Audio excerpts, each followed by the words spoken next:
Hello friends, welcome to my YouTube channel GK Asomia.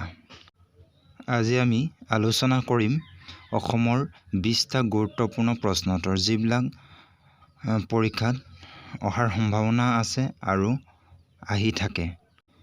যদি ভিডিওটো ভাল লাগে লাইক কমেন্ট কৰাৰ লগতে সাবস্ক্ৰাইব কৰিবলৈ নাপাহৰিব।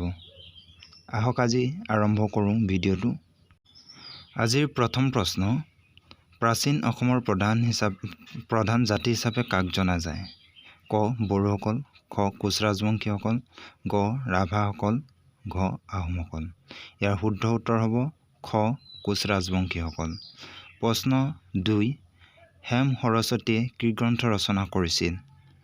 ক প্ৰহ্লাদ চৰিত্ৰ, খ পাৰিজাত হৰণ, গ ৰুক্মিণী হৰণ, ঘ ৰাম বিজয়। ইয়াৰ শুদ্ধ উত্তৰ হ'ব ক প্ৰহ্লাদ চৰিত্ৰ।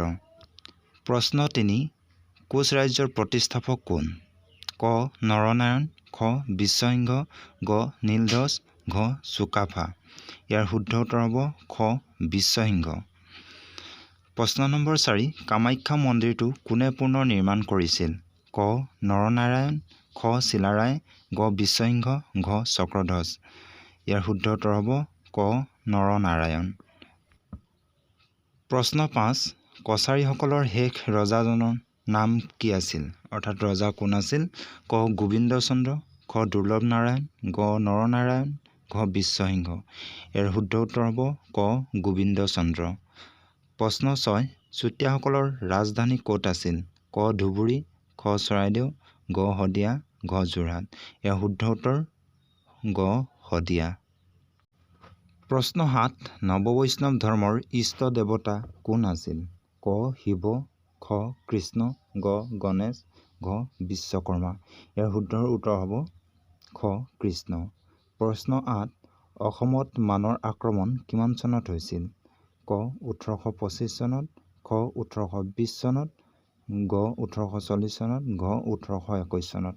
ইয়াৰ শুদ্ধ উত্তৰ হ'ব ঘ 1821 চনত। প্ৰশ্ন 9, নৱবৈষ্ণৱ ধৰ্মৰ ইষ্ট দেৱতা কোন আছিল? এইটো এবাৰ কৈ যোৱা হ'ল। ইয়াৰ শুদ্ধ উত্তৰ আছিলে কৃষ্ণ।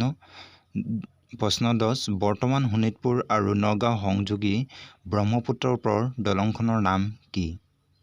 ক নৰনাৰায়ণ সেতু, খ বুঢ়ীদিহিং, গ শৰাইঘাট দলং, ঘ কলীয়া ভোমোৰা দলং। ইয়াৰ শুদ্ধ উত্তৰ কলীয়া ভোমোৰা দলং। প্ৰশ্ন 11, ৰাজতৰংগিনীৰ ৰচক কোন? ক কৌটিল্য, খ বাণভট্ট, গ চৰক, ঘ কলহন। ইয়াৰ শুদ্ধ উত্তৰ হ'ব ঘ কলহন। প্ৰশ্ন নম্বৰ 12, কামৰূপত বৰ্মন বংশৰ প্ৰতিষ্ঠাতা কোন? ক পুষ্য বৰ্মন, খ সমুদ্ৰ বৰ্মন, গ বল বৰ্মন, ঘ ভাস্কৰ বৰ্মন। ইয়াৰ শুদ্ধ উত্তৰ হ'ব পুষ্য বৰ্মন। প্ৰশ্ন 13, আহোম বংশৰ শেষ ৰজাজনৰ নাম কি আছিল? ক চন্দ্ৰকান্ত সিংহ, খ পুৰন্দৰ সিংহ, গ যোগেশ্বৰ সিংহ, ঘ প্ৰমত্ত সিংহ। ইয়াৰ শুদ্ধ উত্তৰ খ পুৰন্দৰ সিংহ। প্ৰশ্ন 14, শৰাইঘাটৰ যুদ্ধ কিমান চনত হৈছিল? 1825 চনত, খ 1828 চনত, গ 1820 চনত, ঘ 1671 চনত। ইয়াৰ শুদ্ধ উত্তৰ হ'ব ঘ 1671 চনত। 15 নম্বৰ প্ৰশ্ন, কিমান চনত মোৱামৰীয়া প্ৰথম বিদ্ৰোহ হৈছিল? 1760 খ্ৰীষ্টাব্দ, খ 1765 খ্ৰীষ্টাব্দ, গ 1769 খ্ৰীষ্টাব্দ, ঘ 1782 খ্ৰীষ্টাব্দ। ইয়াৰ শুদ্ধ উত্তৰ গ 1769 খ্ৰীষ্টাব্দ। প্ৰশ্ন 16, শৰাইঘাটৰ যুদ্ধ কাৰ কাৰ দিনত হৈছিল? ক চক্ৰধ্বজ সিংহ, খ ৰাজেশ্বৰ সিংহ, গ ৰত্নধ্বজ সিংহ, ঘ ৰুদ্ৰ সিংহ। ইয়াৰ শুদ্ধ উত্তৰ চক্ৰধ্বজ সিংহৰ দিনত শৰাইঘাটৰ যুদ্ধ হৈছিল। প্ৰশ্ন 17, কিমান চনত মুছলমানে প্ৰথম অসম আক্ৰমণ কৰিছিল? ক 1202 চনত, খ 1606 চনত, গ 1212 চনত, ঘ 1209 চনত। ইয়াৰ শুদ্ধ উত্তৰ খ 1206 চনত মুছলমানে প্ৰথম অসম আক্ৰমণ কৰিছিল। প্ৰশ্ন 18, শৰাইঘাটৰ যুদ্ধ কাৰ দিনত হৈছিল? ক চক্ৰধ্বজ সিংহ, খ ৰাজেশ্বৰ সিংহ, গ ৰত্নধ্বজ সিংহ, ঘ ৰুদ্ৰসিংহ। ইয়াৰ শুদ্ধ উত্তৰ হ'ব ক চক্ৰধ্বজ সিংহৰ দিনত হৈছিল।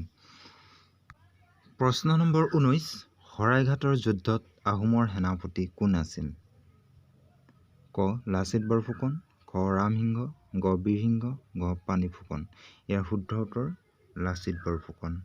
আৰু আজিৰ শেষৰ প্ৰশ্ন 20 নম্বৰ প্ৰশ্নটো হ'ল কোচ ৰাজ্য কিমান চনত প্ৰতিষ্ঠা কৰা হৈছিল?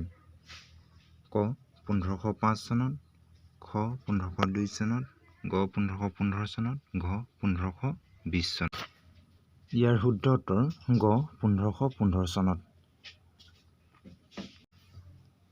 আজিলৈ ভিডিঅ'টো ইমানেই আছিল। ভিডিঅ'টো চোৱাৰ বাবে ধন্যবাদ আৰু ভাল লাগিলে লাইক কমেণ্ট শ্বেয়াৰ কৰাৰ লগতে চেনেলটো ছাবস্ক্ৰাইব কৰি দিব। ধন্যবাদ।